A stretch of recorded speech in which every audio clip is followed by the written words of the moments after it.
le damos la más cordial bienvenida a nuestro invitado especial desde la Universidad del Norte de Barranquilla. Él es Juan Guillermo Martín Rincón, doctor en Patrimonio Histórico y Natural, arqueólogo de la Universidad del Norte, docente con amplia experiencia en arqueología subacuática, y lo acompañará en la moderación Pablo Aristizábal Espinosa, doctor en arqueología, consultor de la Alcaldía de Medellín, EPM y el Metro de Medellín. Este espacio es posible gracias a la Fundación EPM a través de 3 de sus programas: Red de Bibliotecas, Museo del Agua y la Biblioteca EPM. Para nosotros, pues en Medellín es un poco más lejos el mar, este tema de la arqueología subacuática. Nosotros aquí más que todo hacemos esa arqueología continental o terrestre, y es una gran oportunidad poder hoy tocar este tema y con un experto para todos aprender. Pues no se había hecho incluso en el ámbito académico, en la Universidad de Antioquia, en congresos, aún no se había tocado el tema con la propiedad que requiere, y como es un tema no solo de actualidad, sino un tema un poco polémico, pues porque incluye un patrimonio que realmente pues es de todos los colombianos, quisimos invitar a Juan Guillermo Martín, que ya tiene una experiencia en Panamá, en el Caribe, en Cartagena, para que nos aclarara este tema y pudiéramos compartir con todos ustedes el día de hoy. Entonces vamos a hacer primero una introducción y luego vamos a dar un paso a algunas preguntas, un diálogo, y luego preguntas de parte de ustedes. Muchas gracias por aceptar esta invitación en esta tarde de hoy. Los dejo con Juan Guillermo. Muchas gracias por venir y por estar aquí en Medellín. Vale, Pablo, mil gracias. Ante todo debo agradecer a Fundación EPM, a la Biblioteca EPM, al Museo del Agua, que no sé si ustedes lo conocen ya. Si no lo conocen, tienen que ir. Es un espacio maravilloso de aprendizaje sobre manejo de agua. No me pagaron por hacerle esa propaganda, la hago de verdad de corazón. Soy director de un museo y sé lo que significa gestionar una sala de museo. Y por supuesto agradecer a Elizabeth, que es la gran gestora de que este evento se haya dado y que finalmente haya una gran cantidad de gente aquí atendiendo a esta charla, que espero sea del agrado de ustedes y sobre todo muy informativa sobre lo que significa el patrimonio cultural sumergido, y por eso me he permitido preparar una presentación sencilla sobre el tema, para explicarles que desde la arqueología todos los restos resultado de actividad humana en el pasado que estén bajo el agua se consideran patrimonio arqueológico, y en ese sentido patrimonio cultural. Tienen una gran ventaja sobre los contextos, por ejemplo, que se excavan en la tierra, en tierra firme, y es que en algunos casos el nivel de conservación es mucho mejor.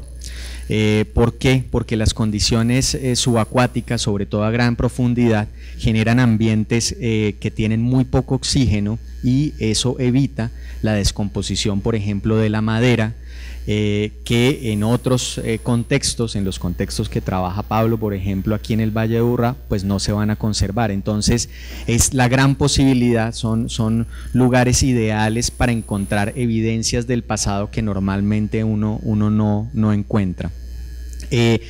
Igual es clave investigar el patrimonio cultural sumergido. ¿Por qué? Porque hay mucha documentación de la vida marítima de los pueblos que está ahí bajo el agua y que no está debidamente documentada. Siempre hemos visto, o por lo menos desde Colombia, el mar se ha visto como un límite, como una barrera, y tenemos que tener en cuenta que el mar fue y ha sido una vía de comunicación. No nos aleja de otros continentes, sino que nos ha acercado a otros continentes. El continente americano fue poblado por el agua, o sea, la gente llegó navegando a este continente hace 20 o 25 mil años. Así que el mar y la relación del ser humano con el océano es antiquísima, es el sitio que además provee comida, es el sitio que nos permite movernos, que nos permite obtener distintos recursos para vivir. Por eso la relación entre el ser humano y el mar es fundamental y se aborda desde una perspectiva arqueológica, y pues obviamente hay eventos muy variados que podemos estudiar, migraciones, el movimiento de poblaciones de un lugar a otro, desde, como les digo, la llegada de esos primeros seres humanos al continente americano, pero también el tráfico de esclavos africanos en la época de la colonia, las migraciones europeas a Norteamérica en el siglo XIX, por ejemplo. Es decir, lo que tenemos bajo el agua es una gran cantidad de información aún por descubrir, en contextos en algunos casos intactos, que nos van a ofrecer una gran cantidad de información. Y por supuesto, como es patrimonio cultural, es de todos. Eso es otro asunto que debemos tener todos claros al final. El patrimonio cultural es de todos, no es de el gobierno colombiano, español, peruano, no, es de todos. Y por supuesto hay que tener en cuenta, porque también se piensa que el patrimonio cultural sumergido es solamente lo que está bajo el mar. No, lo que tenemos por ejemplo en zonas inundadas, hay embalses, si mal no recuerdo el embalse de Guatapé, ahí había una población abajo antes, ¿cierto? Cuando se hizo ese gran embalse, ahí esa zona sería susceptible de ser explorada desde el punto de vista arqueológico, hacer arqueología subacuática de esa población que se inundó por actividad humana un poco más reciente. El creciente o la elevación del nivel del mar ahora, producto del cambio climático, va al final, en los próximos años, a generar que mucha de la tierra que ahora mismo conocemos seca quede bajo el agua, y tengamos que abordarla también desde la perspectiva, digamos, de la arqueología subacuática. Y por supuesto también hay que mencionar que no solamente son los barcos hundidos los temas que aborda la arqueología subacuática. Se aborda el paisaje marítimo cultural, así es como lo menciona la UNESCO. Tenemos que entender que esos barcos no se movían solos ni salían de la nada y llegaban a un punto cualquiera, ¿no? Vienen de infraestructura construida, vienen de puertos, hay ciudades que se dedican a la actividad portuaria, se construye infraestructura, se construyen faros, se construyen muelles, y toda esa infraestructura asociada con la navegación pues es susceptible de ser estudiada desde una perspectiva arqueológica. Y además esas actividades pues son muy variadas, ¿no? Tenemos la explotación de los recursos marinos. Y en esos contextos subacuáticos no solamente encontramos barcos, ¿no? Un avión que se cayó al agua, pues al final de un tiempo resulta ser también patrimonio cultural sumergido. Cosas que se cayeron de un barco, una carga parcial que se cayó al mar, también resulta patrimonio cultural sumergido. En muchos casos, como en el Egipto, sobre el mar o bajo el mar, hay evidencias de las antiguas ciudades o de antiguos restos de la ciudad que quedaron bajo el agua por distintos procesos físicos.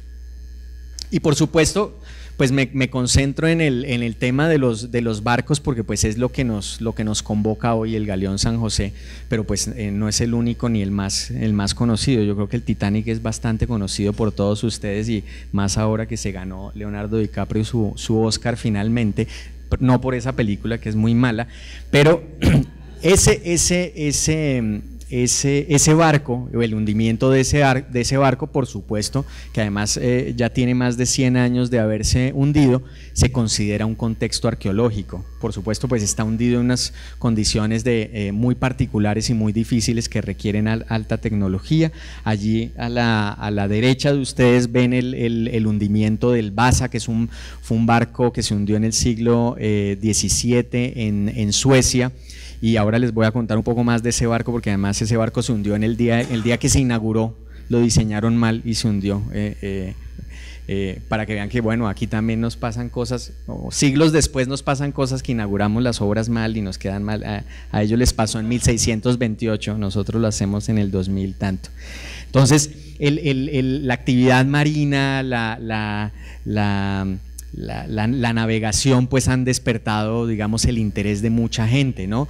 Y por supuesto, si estamos en el Caribe, somos países caribeños, entonces los piratas todavía más representan un interés adicional. Entonces no solamente es el barco, sino el ataque de los piratas. Ahí vemos una recreación de un ataque del capitán Teach, más conocido como Barba Negra, que azotó varios barcos ingleses, franceses y españoles, y tenemos por supuesto ya un imaginario más reciente del capitán Jack Sparrow. Me he visto todas las películas por culpa de mi hijo, que reviven, digámoslo así, esa ilusión de las actividades del mar, de los piratas, de los galeones, de la vida del mar y todo lo demás. Entonces ese atractivo que además tiene, por supuesto, por ahí detrás y escondido el tesoro, ¿no?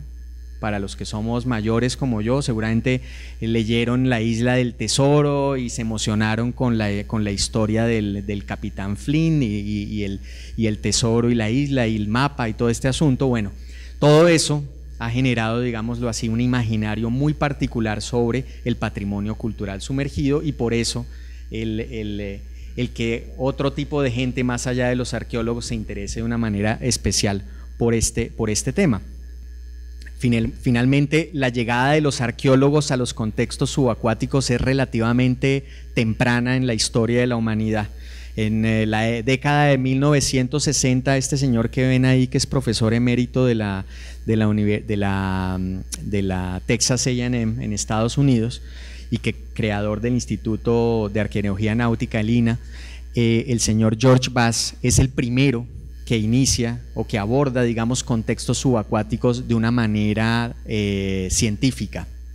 Aplicando la metodología terrestre, empieza a desarrollar su investigación científica subacuática en Turquía, y finalmente en 1971 publica ese que es, digamos, el primer libro, el pionero, sobre el abordaje de un contexto arqueológico subacuático desde una perspectiva científica. Por supuesto, la tecnología ha cambiado, ha mejorado, y tenemos ya ejemplos que demuestran la posibilidad de extraer ese patrimonio y además de exhibirlo, por supuesto con un equipo técnico de altísima calidad y con muchísimos recursos económicos. Ven el Museo Vasa, el barco que les comentaba, que se hundió en 1628, me puedo equivocar, pero puede ser por ahí 1620 y algo. Ese barco se construye por orden del rey, era, digamos, el barco insignia. Por algunos problemas de diseño, el barco en el viaje inaugural se hunde, justo ahí casi al frente de la costa. Y finalmente en los años 70, en los 80 se logra su identificación, se construyó un museo completo para albergar la nave completa del barco y una réplica, una sección del barco, una réplica de la sección para que la gente lo vea y camine por el barco. Es un barco que requiere, es un barco de madera, por supuesto, que requiere la conservación, un trabajo de conservación diario, los 365 días del año. O sea, la inversión que requiere la conservación de una nave como estas es impresionante.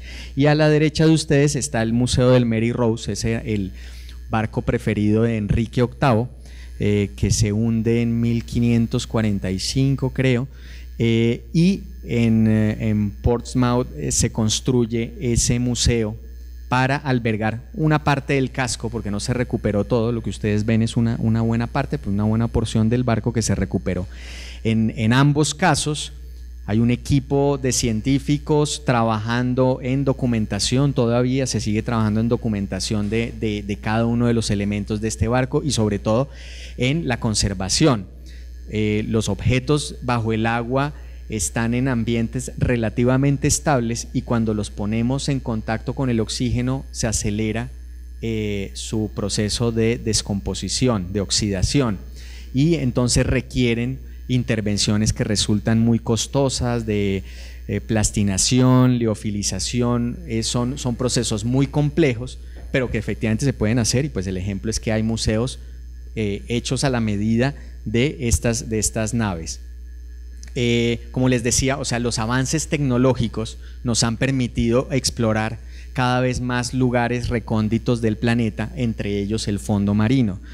Allí vemos algunos ejemplos, el que está allá a la derecha de ustedes, David Conlin, que lo tuvimos en Barranquilla hace un par de años, es el director de la Oficina de Recursos Culturales Sumergidos del National Park Service, con quienes hemos tenido proyectos conjuntos específicamente en la Bahía de Cartagena, y que cuentan, digamos, con tecnología de punta para la detección, para la documentación y el rescate de patrimonio cultural sumergido. Y recientemente, porque pues me imagino que ustedes habrán visto en diciembre, a partir de que la noticia cuando se menciona el hallazgo del galeón San José, pues que han dicho que es un hallazgo, una exploración de altísima tecnología, nunca antes visto, pues ya lo hemos visto antes. Esto es, por ejemplo, el proyecto de la Texas State University, con quien también trabajamos nosotros en Panamá y en la Bahía de Cartagena.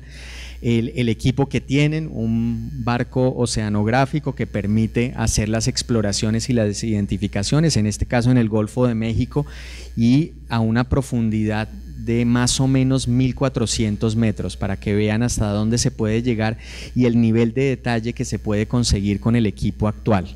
En este caso es un equipo de investigación que lo único que pretende es la localización de los barcos, su identificación y su documentación, garantizando la conservación a esa profundidad. El principio básico de este proyecto de Texas State es la conservación in situ de los restos. Entonces esta fue la primera temporada en el 2013, incluso pues esta gente estuvo transmitiendo en streaming todo el procedimiento. Creo que fueron 2 semanas consecutivas en que estuvieron transmitiendo todo el procedimiento, podía uno ver qué estaba pasando, qué estaban mirando. Tienen pues estos robots que bajan, toman las fotografías y hacen los levantamientos, y miren la calidad que tenemos de imágenes y de registro. Pero por supuesto esa tecnología, ese avance tecnológico nos lleva también a serios problemas, porque el avance tecnológico no solamente lo consiguen los científicos, sino también los no científicos, y a veces los tramposos tienen más dinero para conseguir esa tecnología. Entonces los cazatesoros están a la vanguardia en esa tecnología y cuentan con esos equipos. O tenemos el otro problema, y son las obras de infraestructura, cuando no se hacen estudios previos, cuando no se hacen los estudios de evaluación arqueológica adecuadamente, pues los proyectos de dragado, por ejemplo, en los puertos generan o destruyen ese patrimonio cultural sumergido. Y pues digamos, los grandes problemas que tienen los cazatesoros, con quienes yo tengo una diferencia grande y una molestia enorme en la manera en que actúan, es que por supuesto destruyen los sitios arqueológicos. Esta gente va por el contenido del barco, y el contenido del barco para ellos se restringe a oro, plata, piedras preciosas, nada más. A ellos no les interesa absolutamente nada, y obviamente cuando encuentran un barco que tiene carga para ellos valiosa, destruyen todo y se llevan solamente la carga. Es exactamente lo mismo que hacen los huaqueros cuando van y buscan las tumbas, sacan las ofrendas de oro y rompen los huesos, destruyen las cerámicas y dañan el contexto. Si no tenemos el contexto completo, pues finalmente perdemos información que es invaluable. No se compara con lo que puede costar las piezas de oro o de plata o las piedras preciosas. Entonces, como les digo, estos cazatesoros lo que les interesa es eso, llenarse los bolsillos de objetos valiosos para ellos, que se puedan vender en el mercado negro, que se puedan subastar. Y por supuesto, por ejemplo, en el caso de este que tiene ahí esa fotografía de arriba, eso se llaman deflectores, que son unos equipos que botan aire con mucha potencia eso daña además el ambiente marino. Normalmente en estos naufragios ha crecido además vida marina, tenemos corales y todo eso lo destruyen.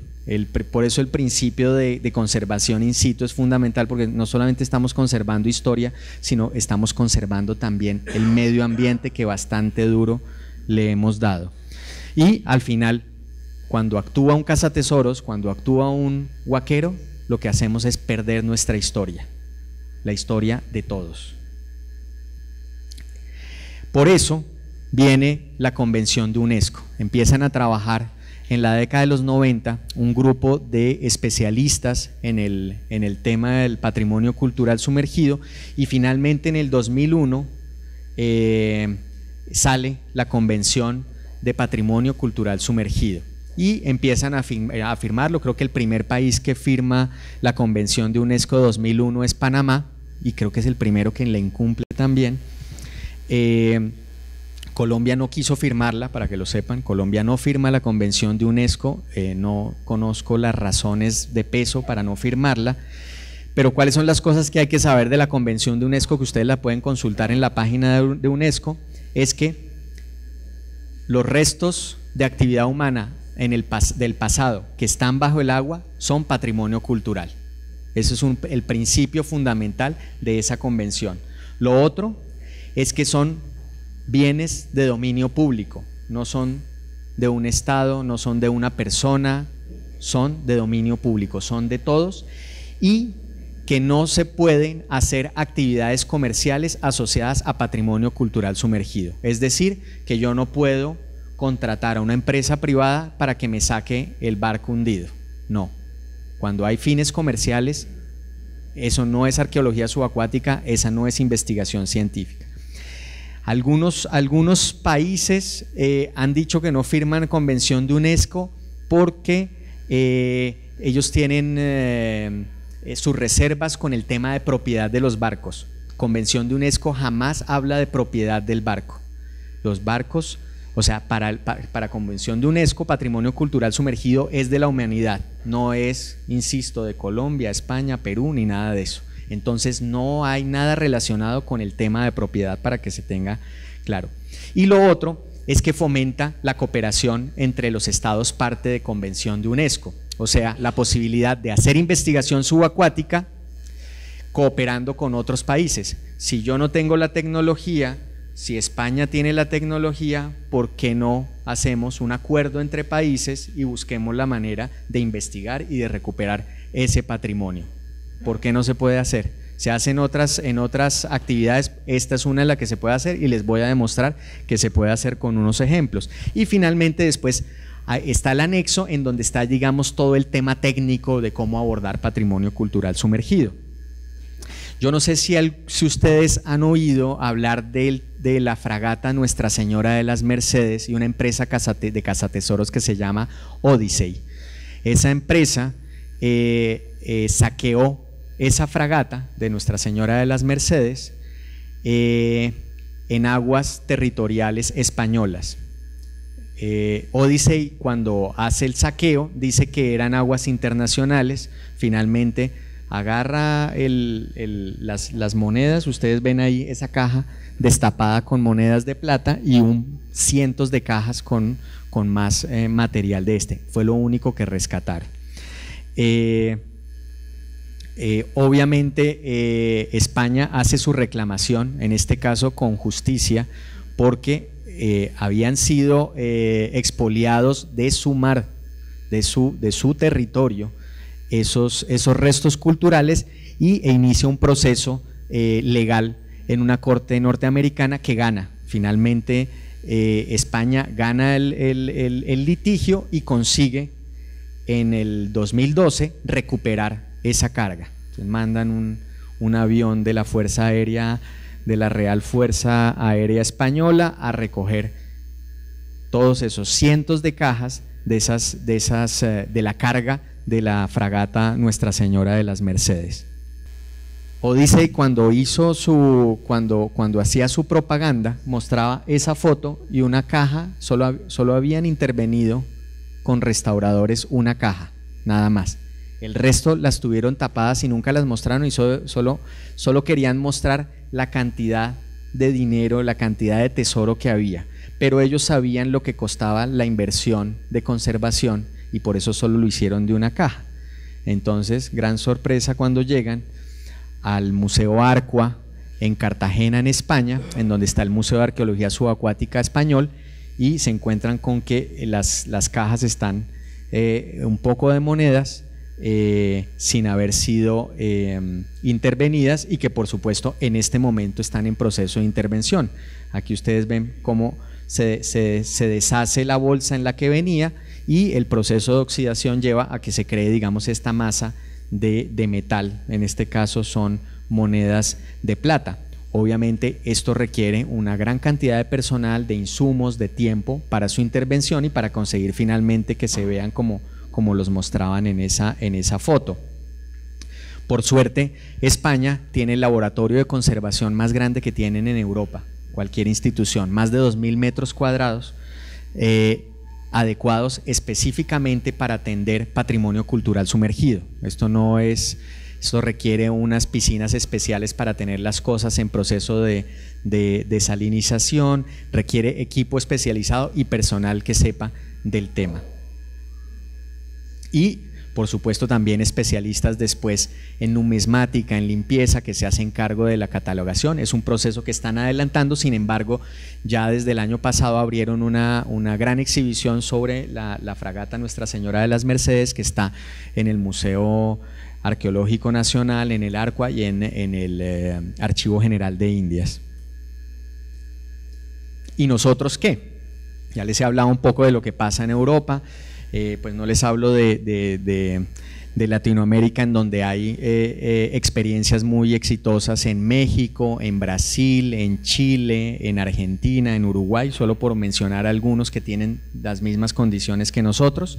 Aquí en Colombia la arqueología subacuática se remonta a 1991. Allí Carlos Uribe, un profesor de la Universidad de los Andes, inicia un trabajo de arqueología subacuática en el Bajo de Salmedina. Esto es al frente de Cartagena de Indias. No pasa mucho más hasta el 2001, en que se hace un curso para empezar a formar especialistas en el tema, en donde participan estudiantes de la Universidad Nacional de Colombia, que después se convierten algunos de ellos se dedican después a la investigación de patrimonio cultural sumergido y crean la Fundación Proyecto Navío, la Fundación Terra Firme, que aún siguen trabajando.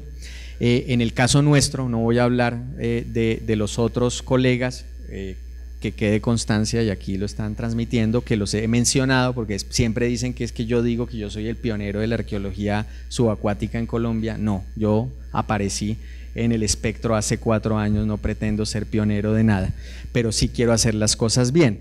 En el año 2012 iniciamos un proyecto en la Bahía de Cartagena con el CIUH. Si ustedes no lo conocen, es el Centro de Investigaciones Oceanográficas e Hidrográficas de la Dirección Marítima de Colombia. Y ese centro de investigaciones tiene todos los equipos que se requieren en términos de tecnología para hacer estudios oceanográficos que sirven para hacer arqueología subacuática, y ahora les voy a mostrar en qué sirve específicamente. Hicimos esta asociación, digámoslo así, este trabajo cooperación con la Universidad del Norte, por supuesto, y insisto, como yo no soy un especialista ni el gran conocedor del tema, entonces llamé a la gente que lo sabe hacer y que quería hacerlo con nosotros, y viene el Servicio de Parques Nacionales de Estados Unidos, National Park Service, Texas State University también participa, y armamos entonces un equipo interdisciplinario que recibe fondos también del Instituto Colombiano de Antropología para abordar esa investigación, y en 2013 conseguimos además una beca de National Geographic para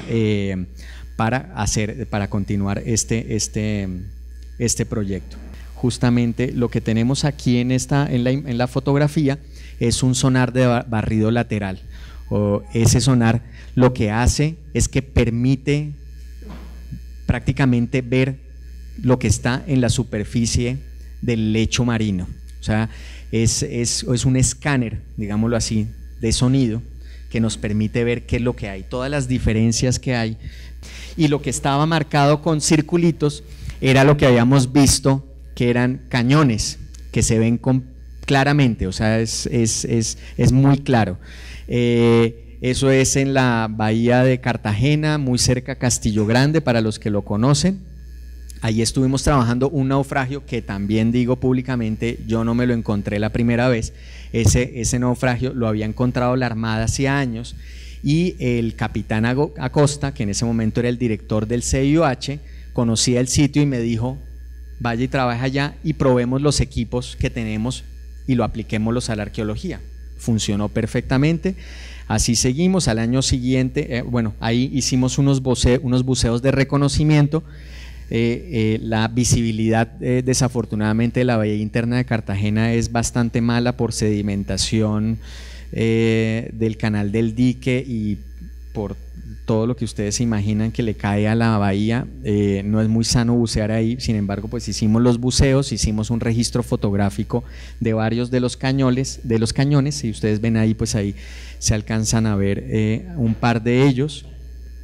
En el 2013 los colegas del National Park Service, Andrés Díaz y Bert Ho, vinieron a trabajar con nosotros en su tiempo libre, trajeron el magnetómetro del National Park Service e hicimos un trabajo de magnetometría en el Bajo de Salmedina, en donde nos habían dicho que también había un naufragio. Y efectivamente, pues ahí por suerte las condiciones son mucho mejores y logramos hacer un levantamiento detallado de 17 cañones y 6 anclas. Por supuesto, en todos estos estudios que les estoy mostrando que hacemos desde la Universidad del Norte, todo lo que hacemos es no intrusivo, o sea, nosotros no estamos sacando nada, no estamos moviendo nada. Solo lo que se ve, lo medimos, lo fotografiamos, nada más. Es un trabajo de registro. Tampoco me voy a atrever a decirlo como hacen algunos colegas, de decir, ese es el barco de… No. Hicimos un trabajo de investigación histórica serio en el Archivo General de Indias. Un historiador colega de la universidad, José Manuel Espinosa, se encargó de hacer la investigación histórica para saber cuáles eran las características de los barcos. No les he mencionado por qué la bahía de Cartagena. Obviamente la bahía de Cartagena sufrió el asedio de múltiples piratas, ataques también de la Armada inglesa. Nosotros en particular estamos trabajando o investigando el ataque de Edward Vernon de 1741, que atacó con 173 naves la ciudad de Cartagena de Indias y no se la pudo tomar. Después de 2 meses de estar intentando, no logró tomársela, y esa ciudad estaba protegida por algo menos de 4.000 soldados, algunos de ellos ni siquiera profesionales, con 6 barcos de la Armada nada más. Todos se hundieron y finalmente no se pudieron tomar Cartagena de Indias, aparentemente, por lo que hemos visto en los datos históricos, no por la pericia de Blas de Lezo y el virrey Eslava, sino por la incompetencia de Edward Vernon en su ataque. Y otro de los proyectos que estamos adelantando más cerca de Barranquilla es en Puerto Colombia. Este es un naufragio de un vapor alemán del siglo XIX, del siglo XX, perdón. Se hunde en el marco de la Primera Guerra Mundial en 1918. Es un trabajo que adelantaron, la investigación histórica la adelantaron otros, Enrique Gidi y Álvaro Mendoza, publicaron un libro y a partir de eso nos dijeron: ¿ustedes por qué no hacen la investigación arqueológica? ¿Por qué no hacen la documentación adecuada de ese barco que todavía está ahí? Entonces aprovechamos a otro oceanógrafo, Elías Blanco, que tiene una empresa privada que hace estudios oceanográficos y que tiene un equipo que es mucho más potente que el sonar de barrido lateral, que es el Multias, que están viendo ahí ustedes los resultados. Ahí sí, menos mal que salió la imagen. Hicimos eso, es además con su tiempo, él donó su tiempo, llevó su equipo y todo, y estuvimos 2 días trabajando allí y se consiguió levantar el casco del Prince August Wilhelm, que tiene 112 metros de largo, 15 metros de ancho, y obviamente después hicimos el proceso de documentación y registro. Ahora próximamente haremos unas inmersiones para tomar medidas y verificar ya con el plano que logramos conseguir, empezar a comparar y evaluar su estado de conservación. A esto además le estamos sumando investigación oceanográfica, cómo influyen las corrientes y la marea en el proceso de conservación y de destrucción del navío a lo largo del tiempo. Ahora nos vamos a la legislación, que seguramente ustedes no conocen del todo la legislación, y bueno, somos países de abogados, así que no, discúlpenme quien es abogado, pero es que esto es ley tras ley para todo. Pues de legislación patrimonial lo que hay son leyes. Miren ustedes la cantidad de leyes que hay. Sin embargo, de todo, para resumirles un poco todas esas leyes, hay algo que dice, sobre todo en la ley 397 de 1997, habla sobre el patrimonio arqueológico, y en esa ley incluye el patrimonio cultural sumergido. Dice que es de la nación, es decir, que es de todos, inembargable, imprescriptible, inalienable, y como les digo, incluye patrimonio cultural sumergido. Sin embargo, en el año 2011 empieza a gestarse la idea de que había que hacer una ley específica para proteger y visibilizar ese patrimonio, que a mi modo de ver estaba suficientemente protegido. Y entonces finalmente surge la ley 1675 del año 2013, que probablemente ustedes ya sí han oído hablar de ella, que tiene, digamos, muchas cosas, pero que cuando uno la lee bien se encuentra con estos detalles, a mi modo de ver, algo inexplicables. Por un lado, tiene como objeto establecer las condiciones para proteger, visibilizar y recuperar el patrimonio cultural sumergido. Bien, muy válidas esas intenciones, pero después menciona que hay que definir qué es patrimonio y qué no es patrimonio. Entonces se crean unos criterios como representatividad, singularidad, repetición, estado de conservación, importancia científica y cultural. Y dependiendo de esos criterios, entonces ya se puede decir qué es patrimonio y qué no es patrimonio. Sin embargo, la ley es clara en decir que no es patrimonio. No se considerarán patrimonio cultural sumergido las cargas comerciales constituidas por materiales en estado bruto, cualquiera sea su origen, tales como perlas, corales, piedras preciosas y semipreciosas, arenas y maderas. Los bienes muebles seriados que hubiesen tenido valor de cambio o fiscal, tales como monedas o lingotes, y las cargas industriales. Eso ya no es patrimonio, lo dice la ley. Bien. Yo no estoy diciendo nada que no diga la ley. Ahí está, ustedes pueden corroborar. Yo copié exactamente lo mismo. Por supuesto estoy citando a la Constitución para que no digan que plagié el asunto, ¿no? En Google ustedes ponen legislación patrimonio sumergido y pueden descargar ambas leyes para que las lean. Pueden descargar la ley 1675 de julio del 2013 y el decreto reglamentario, que es el 1968 de 2014, que es el que ya dice cómo los arqueólogos del país o los arqueólogos pueden empezar a aplicar proyectos de arqueología subacuática. Bien, otras de las cosas que llaman la atención de la ley, bueno, entonces ya la ley nos dice qué es patrimonio y qué no es patrimonio, ¿cierto? Entonces ya sabemos qué no es patrimonio. Y además nos dice que las empresas privadas, eso sí no lo dice la ley, lo de los cazatesoros lo puse yo, es de mi autoría, dice que empresas privadas o que privados pueden solicitar permisos de exploración y extracción en aguas territoriales colombianas, y que para esas empresas se les remunera con el 50% de lo que no es patrimonio. Bien, entonces ya tenemos, la ley dice que es patrimonio, que no es patrimonio, abre la puerta para que privados hagan las exploraciones. Yo creo que aquí en Colombia En arqueología terrestre no hay posibilidad de que una empresa diga yo voy a hacer arqueología porque quiero encontrar algo, bueno, pero en el caso de patrimonio cultural sumergido sí, y que además se le pague con lo que no es patrimonio. Si pensáramos en el criterio de repetición, seguramente tendríamos que vender más de la mitad del Museo del Oro, porque pues ahí lo que hay son cosas repetidas. Y ahora sí, para lo que me invitaron, el Galeón San José. El 5 de diciembre, el tuit es del 4 de diciembre, una manera muy particular ahora de hacer política, no solamente de la del gobierno colombiano, sino de todo el mundo a través de tweets. No sé qué es eso del tuit, pero bueno. Rueda de prensa, 5 de diciembre, no rueda de prensa no, porque no hubo preguntas, sino la presentación de que se halló el Galeón San José. Está allí la ministra de Cultura, el presidente, ese almirante, creo que es el director de la DIMAR, no recuerdo el nombre, y el director del Instituto Colombiano de Antropología e Historia, Ernesto Montenegro.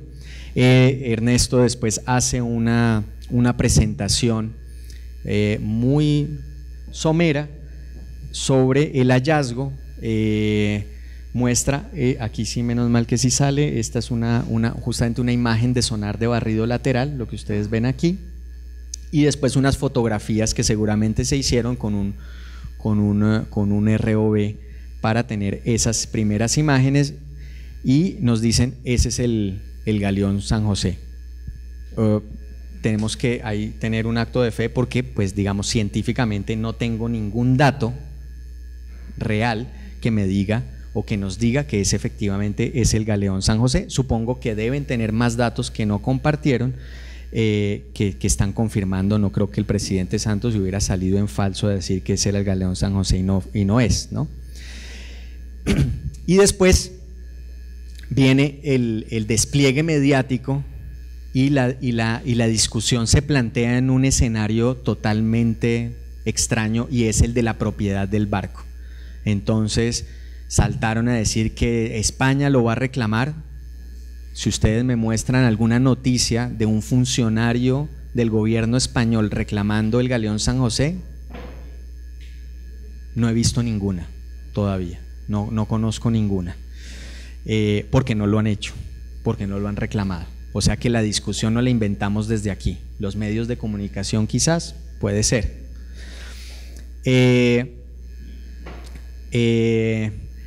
Entonces se plantea la propiedad, y por eso entonces el presidente Santos insiste: el Galeón San José es de los colombianos. Y así nos vamos y le preguntan a la ministra, le preguntan a Ernesto, y todos dicen no, el Galeón San José es patrimonio nacional, es de los colombianos, eso no tiene discusión. Le hicieron chistes al rey. Bueno, después salieron los otros a decir cualquier cosa, presidente de Bolivia, de Ecuador, pero ninguno lo ha reclamado. La carga que venía en el San José eran oro y plata de las minas de Potosí, que no quedan en Colombia, sino entre Perú y Bolivia, y ellos no han hecho ninguna reclamación. Las piedras preciosas eran fundamentalmente perlas que venían del archipiélago de las Perlas de Panamá, y creo que el presidente Varela no ha hecho ninguna reclamación todavía sobre esas perlas. Entonces realmente no sé por qué se dio la discusión, pero bueno, finalmente sirvió para exacerbar el espíritu nacionalista. Eso es nuestro, dejémosle la madera a los españoles y quedémonos con el oro, Con el que yo trabajo es un profesor español muy respetuoso del patrimonio cultural colombiano. Entonces se presentó esta rueda de prensa, después ha habido otras entrevistas, y estas preguntas que las hice en su momento en el diario El Espectador aún no las responden. ¿Cuál es la empresa con la que se estableció ese convenio, ese contrato de asociación para explorar, para buscar el Galeón San José? Nadie nos lo ha dicho. ¿Por qué no podemos saber cuál es la empresa que está detrás del Galeón San José? O sea, ¿qué hay que esconder ante eso? ¿Van a hacer una hidroeléctrica y no nos van a decir cuál es la empresa? ¿Por qué tanto misterio con el asunto? Nos hablan de el Dream Team, lo decía el presidente, el Dream Team de especialistas. ¿Cuál es ese Dream Team? Si yo soy un investigador reconocido que trabajo en un proyecto de investigación, no quiero salir al público y decir, hey, esto es resultado de mi investigación histórica, de mis análisis oceanográficos, de mis estudios paleoclimáticos, nada. El único que ha salido es el director del ICANN. No conocemos el proyecto. ¿Cuáles son los objetivos del proyecto? Yo lo decía hace un rato en la radio, cuando uno hace arqueología, uno no va buscando objetos. Eso lo hacía Indiana Jones, que seguramente los más jóvenes tampoco lo conocen porque no conocen Indiana Jones, que fue mi ejemplo de arqueólogo, pero finalmente cuando estudié arqueología me dije, ese no es un arqueólogo de verdad, porque uno no anda buscando cosas valiosas. Pues no conocemos el proyecto, o el objetivo era buscar el galeón San José. Ese no es un objetivo científico ni es un objetivo académico. Entonces, ¿cuáles son los objetivos? Tampoco me los han respondido. ¿Cuáles son los términos del contrato? ¿Cuál fue qué negoció el Estado? Yo creería que todos debemos saber cuáles son los términos de ese contrato, porque finalmente es patrimonio de todos, ¿no? Entonces todos deberíamos saber al menos cuáles son esos términos, sus alcances, su duración, cuánto costó. La ministra siempre ha dicho que hacer arqueología subacuática es una empresa millonaria. Yo les he demostrado que la Universidad del Norte, con buenos socios académicos, ha podido hacer arqueología subacuática. Y la Universidad del Norte no es millonaria, ni la Texas State, ni nada, así que es posible hacerlo con recursos limitados. Para ponerles el ejemplo, National Geographic nos dio $13,000.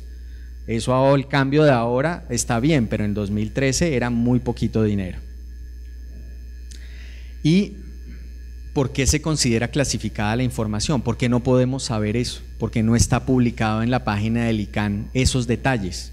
A nosotros, a los arqueólogos aquí en Colombia, cuando queremos hacer un proyecto de investigación arqueológica, nos piden un proyecto, nos escrutan, nos revisan el más mínimo detalle, el mapa, porque nosotros no podemos hacer lo mismo con los proyectos del ICANN, me pregunto yo. Sin embargo, comenzamos a despejar algunas dudas. En enero, esta entrevista, que era sobre si se venía el Oscar, el Oscar, el de los premios Oscars de la Academia, no ningún Oscar otro, entrevistan a la ministra sobre el cine colombiano y esto salió en El Tiempo. La entrevista se la hace María Isabel Rueda y al final a María Isabel Rueda le dio por preguntar por el galeón San José y entonces le dice: ¿les daremos parte de nuestro patrimonio sumergido a unos cazatesoros? Y entonces la ministra contesta: logramos que un inversionista siguiera los lineamientos que queríamos establecer y montara el mejor equipo científico. Es totalmente distinto a entregarle eso a un cazatesoros, pero para poder pagar esa investigación científica con todos los cuidados y sin ser invasiva al inversionista hay que pagarle. Nadie lo va a hacer gratis. Por eso está establecido que se le pueda pagar con parte del hallazgo que no sea patrimonio, de manera que el patrimonio sumergido no lo vamos a regalar. No voy a hacer ningún comentario, la ministra contestó. Le pregunta luego María Isabel Rueda: queda claro que a los inversionistas les pagaremos con parte de las especies náufragas que encontremos. ¿Con cuáles? ¿Con monedas de oro? ¿Con joyas? Con monedas o lingotes, con joyas no, pues eso es solamente con lo que la ley permita. Monedas con el criterio de repetición, lingotes de oro y plata, piedras preciosas que no hayan sido intervenidas por el hombre, como las que hay en bultos de perlas o esmeraldas, o sea, no joyas. Nosotros en la Universidad del Norte estos proyectos los venimos adelantando con varias instituciones porque no se pueden hacer solos. Por eso insisto en que la cooperación resulta fundamental en cualquier investigación, y quien hace ciencia sabe que la cooperación es garantía de éxito en una investigación. Estas son las instituciones con las que hemos trabajado: Texas State University, con quien seguimos trabajando; el Instituto Colombiano de Antropología e Historia, de quien acoto recibimos un apoyo inicial de 20 millones de pesos, no digo más de eso; Centro de Investigaciones Oceanográficas e Hidrográficas, que nos prestó en esa primera temporada los equipos y desafortunadamente después dijo que no podía seguir participando en el proyecto de investigación; National Park Service de los Estados Unidos; el Bureau of Safety and Environmental Enforcement. Es una oficina federal que tiene sede en Nueva Orleans, y ahí uno de el director de esa oficina, que es Chris Jorrell, un arqueólogo subacuático, participa y nos apoya en las investigaciones. Y en el caso de Colombia, pues contamos con la empresa Bathymetric Solutions, que es una empresa oceanográfica que tiene todos los equipos necesarios para hacer lo que se hizo para buscar y encontrar el galeón San José. Así que la pregunta que les hago es: ¿será que el galeón San José es de todos los colombianos? Gracias.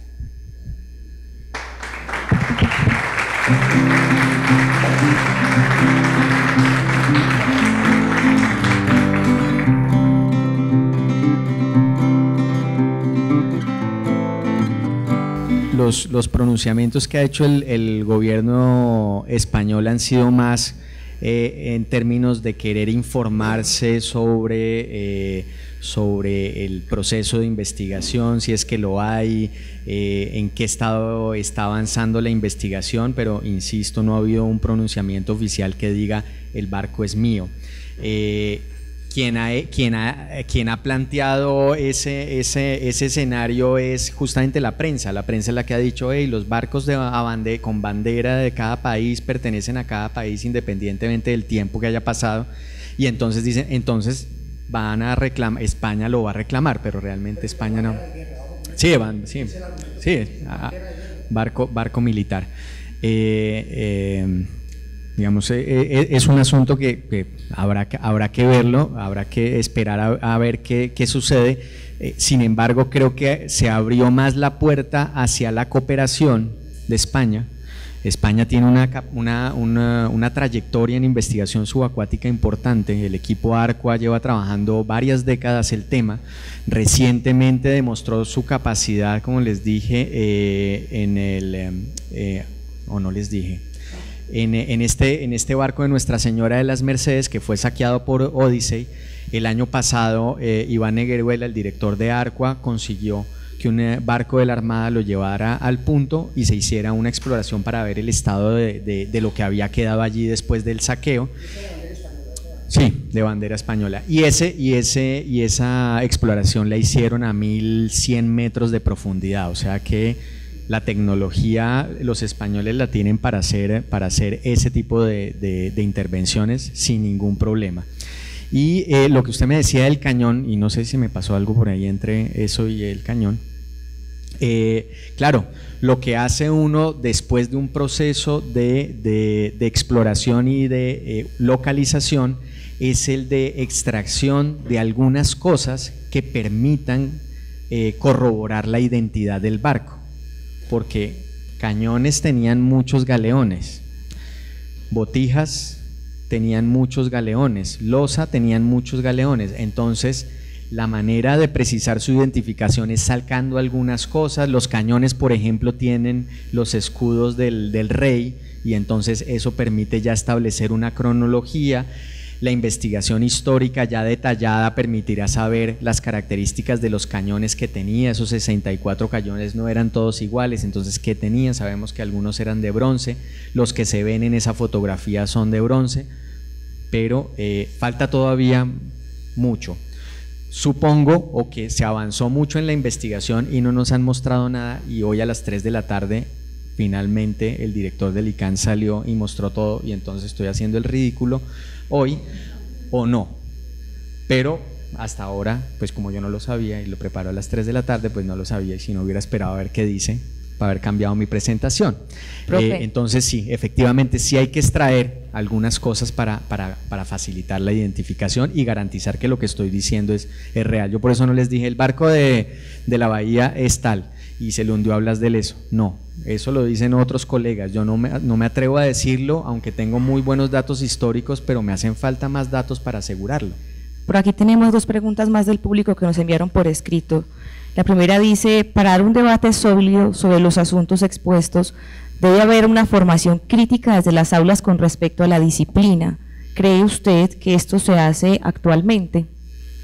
O sea, creo que un asunto fundamental en este tema es el tema ético de los arqueólogos. Así como un médico cuando jura, cuando hace el juramento hipocrático, después no se va a dedicar al tráfico de órganos, algunos lo harán, pero pues obviamente éticamente no es correcto. Lo mismo pasa con los arqueólogos. Los arqueólogos tenemos una ética y es justamente que esos vestigios del pasado son patrimonio de la nación, son patrimonio de todos. Yo no me los quedo en mi casa. Si ustedes van a mi casa ya no van a ver nada de lo que yo he excavado, porque ese no es el propósito de la arqueología. Es interpretar esos restos y ofrecerle al público resultados de investigación, reconstruir procesos históricos de hace 300, de hace 500, de hace 6000 años, lo que sea. Entonces, obviamente, sí resulta fundamental que desde las aulas de clase se enseñe ética, se enseñe los principios básicos de un desempeño profesional serio y responsable. Bueno, otro de nuestros asistentes dice, ¿cuáles son los retos que asumen los profesionales y la academia en este proceso de conservación de patrimonio sumergido respecto a las políticas públicas para salvaguardar la protección de este patrimonio? Además, los especialistas en este tema, y que en el país hay ausencia, dice la participante, de este tipo de espacios universitarios, donde se reitere la importancia del patrimonio. Ella dice entonces, ¿para qué la valoración y la restauración del patrimonio sumergido? Sí, digamos, en el caso de Colombia hay una deficiencia… Él o ella, perdón, él o ella. Él o ella. Una gran deficiencia que tiene el país es justamente en especialistas en conservación de patrimonio cultural sumergido. O sea, hay conservadores y restauradores que atienden cerámicas arqueológicas o que atienden arte o escultura, pero el tema de patrimonio cultural sumergido requiere, digamos, un nivel de especialización que yo realmente no conozco que lo haya aquí en Colombia. Esa, por supuesto, es una gran falencia. La otra es que no solamente necesito al especialista, sino su laboratorio. Si no hay laboratorio, pues no me sirve de nada el especialista, entonces no hay laboratorios. Entiendo, porque lo dijo la ministra, que se va a construir un laboratorio de conservación, asumo que en Cartagena de Indias, no lo sé, para recibir lo que se extraiga del galeón San José. Bueno, por aquí nos preguntan, ustedes acompañan sus estudios biológicos, fauna específicamente, ¿qué otras universidades colombianas se han interesado en acompañar estos estudios, principalmente los biológicos? Bueno, en términos biológicos realmente no hemos trabajado, no hemos encontrado, digamos, pares para trabajar ese tema. En la Universidad del Atlántico hay un programa de biología. Estamos ahora por incorporar a un estudiante que nos ayude con nuestra colección malacológica y eventualmente después mirar la posibilidad de que se pueda integrar. Ahora mismo hemos estado trabajando solamente con oceanógrafos, pero sin duda el tema biológico es fundamental en la evaluación del estado de conservación de patrimonio cultural sumergido. A ver, sí, tiene toda la razón en esta indolencia que tenemos hacia nuestro patrimonio. Es un asunto que toma tiempo, que requiere, digamos, un trabajo de parte del Estado, el fortalecimiento de los museos, el fortalecimiento de las identidades locales, regionales, a través de la valoración, de la investigación y la valoración de ese patrimonio. Y en eso, digamos, una gran responsabilidad de parte, por ejemplo, de nosotros los arqueólogos, de que finalmente los resultados de nuestras investigaciones le lleguen a todo el mundo y no a los 4 gatos con los que nos hablamos y que nos leen los artículos. Ese digamos, es una debilidad que asumo tenemos los arqueólogos, sí. La otra, lo del Pacífico, sí. Efectivamente, la actividad marítima en el Caribe, en la colonia, despierta mayor interés. ¿Por qué? Porque era desde el Caribe donde ya salían estos barcos cargados. Entonces, obviamente, los ingleses preferían esperar más cerquita de Jamaica el paso de la flota de tierra firme para facilitar, digamos, los ataques. Sin embargo, efectivamente hubo ataques también en el Pacífico, y coincidencialmente en aguas territoriales panameñas, en el archipiélago de las Perlas, en el Pacífico, está hundido otro galeón San José, y ese galeón San José también estaba cargado de monedas que venían del virreinato del Perú, que fue atacado y fue perdiendo la carga poco a poco hasta que se hundió. Así que sí, efectivamente también hay actividad marítima importante en el Océano Pacífico. El galeón de Manila, que se movió entre Nueva España y Filipinas, también generó, digamos, una actividad. Y en el Pacífico colombiano, o sea, hacía parte de la ruta. Yo sinceramente admito que no conozco naufragios, digamos, coloniales en el Pacífico colombiano, pero asumo que debe haberlos, y por supuesto hubo actividad marítima incluso antes de que llegaran los españoles, y esos restos también deben estar bajo el agua. Y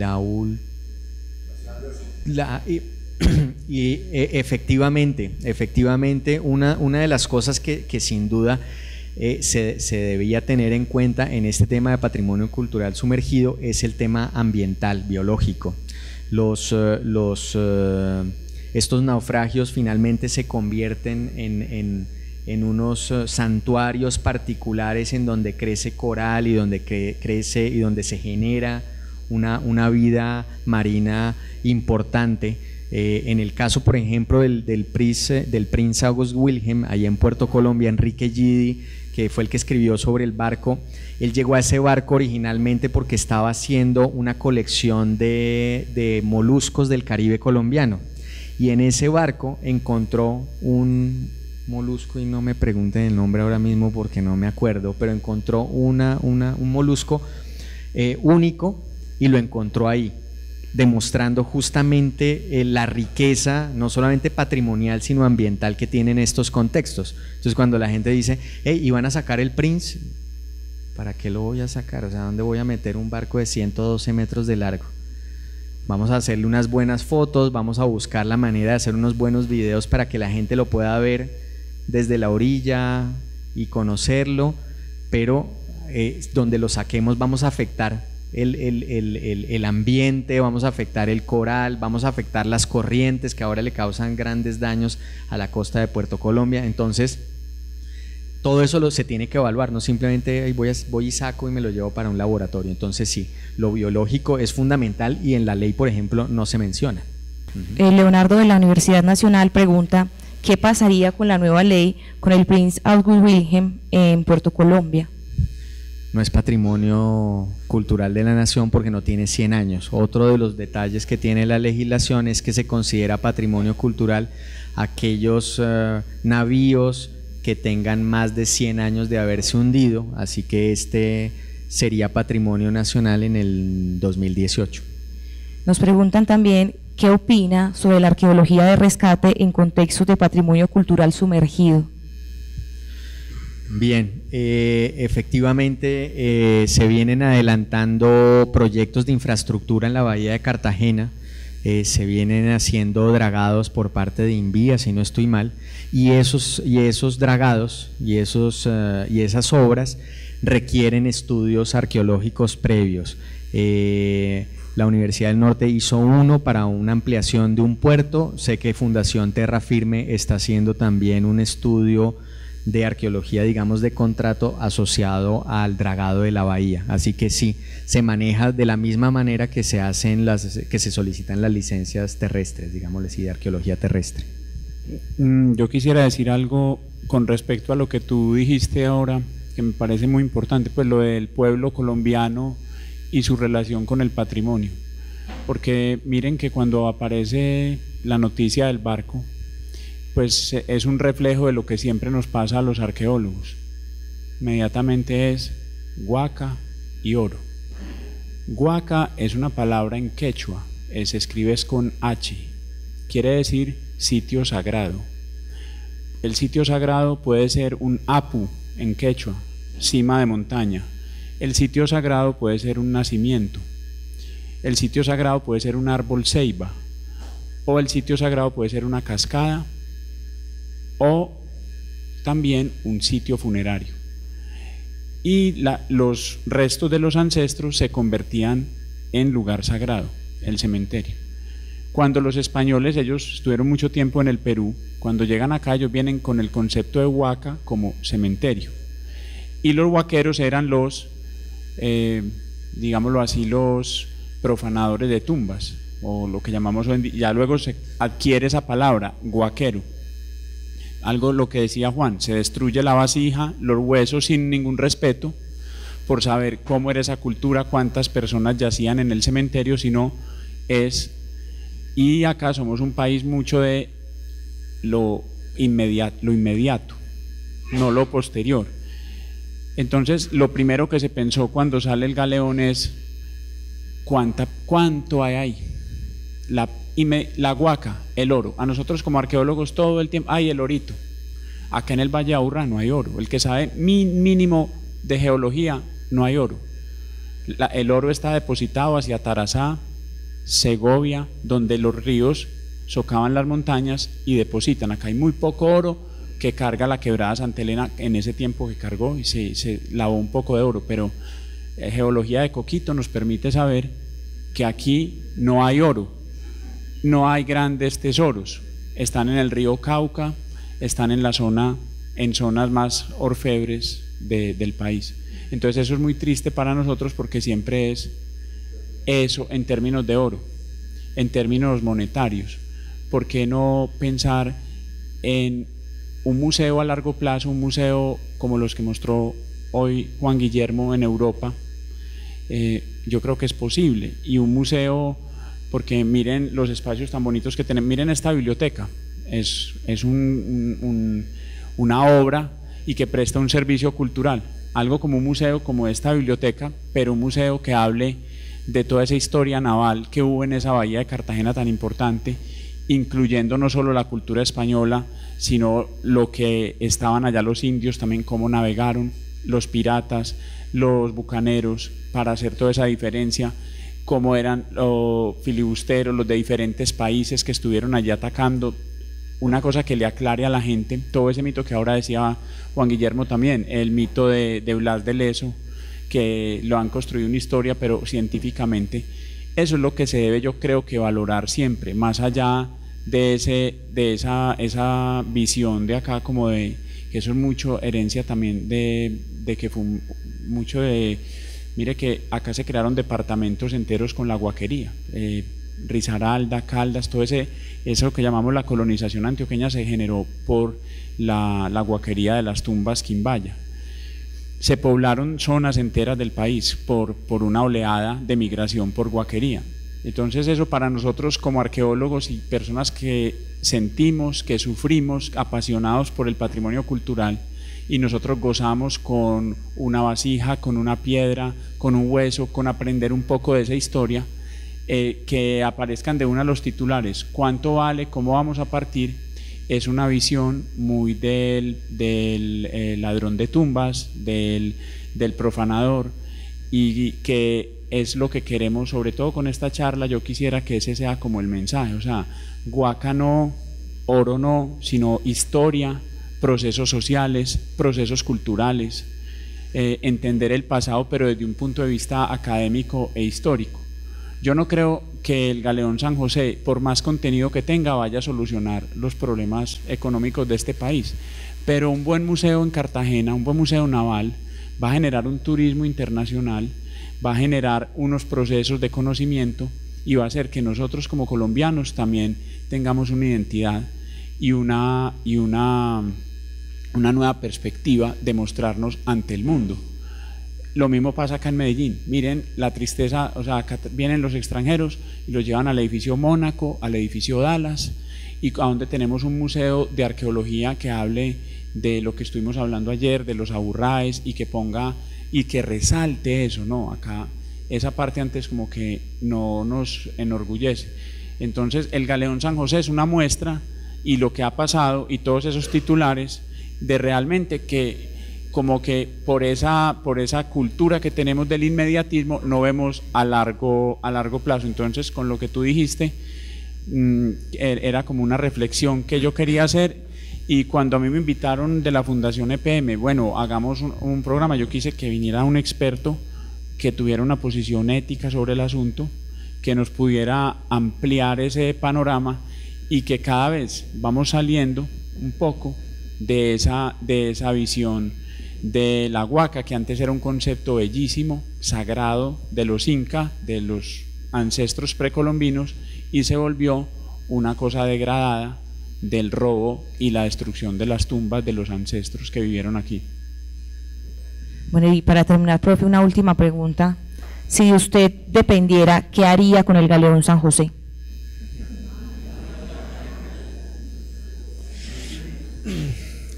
Lo puedo tuitear, no tengo Twitter. Nosotros sí, @PM estamos ahí, @red de bibliotecas. No, nada. Creo que habría que seguir el principio, uno de los principios básicos que plantea Convención de UNESCO, y es conservación in situ. Eso estuvo allí 300 años conservado, podemos hacer un buen registro fotográfico, una buena documentación, y dejémoselo a las generaciones futuras, dejémosle ese reto cuando haya avanzado la tecnología, cuando tengamos las condiciones realmente para extraer ese valioso pasado, y valioso me refiero a lo histórico, y sin necesidad de dañarlo. Yo creo que el apresurar los tiempos nos va a llevar finalmente a perder parte de nuestro patrimonio. Bueno, nuevamente reiterar el agradecimiento a todos ustedes, a la Fundación EPM, a la Universidad del Norte de Barranquilla, a la Red de Bibliotecas, al Museo del Agua, a la Biblioteca EPM, a Pablo Aristizábal. Les recordamos la invitación que hizo el profesor Juan Guillermo. Pueden ingresar al Museo del Agua gratis, los estratos 1, 2 y 3, con cuatro personas ingresan con una sola cuenta de servicios. Es para que aprovechen esta experiencia, es un lugar maravilloso.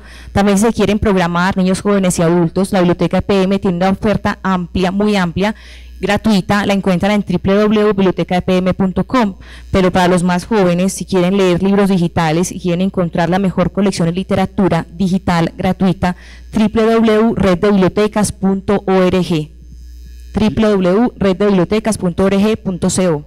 Elisa, yo quería hacer también una pequeña cuñita, y es que tenemos 2 libros que hemos sacado con la Alcaldía de Medellín sobre arqueología del Valle de Aburrá, y ya se nos acabaron porque sacaron pocos ejemplares. Son libros didácticos, los pueden descargar en la página ISSU.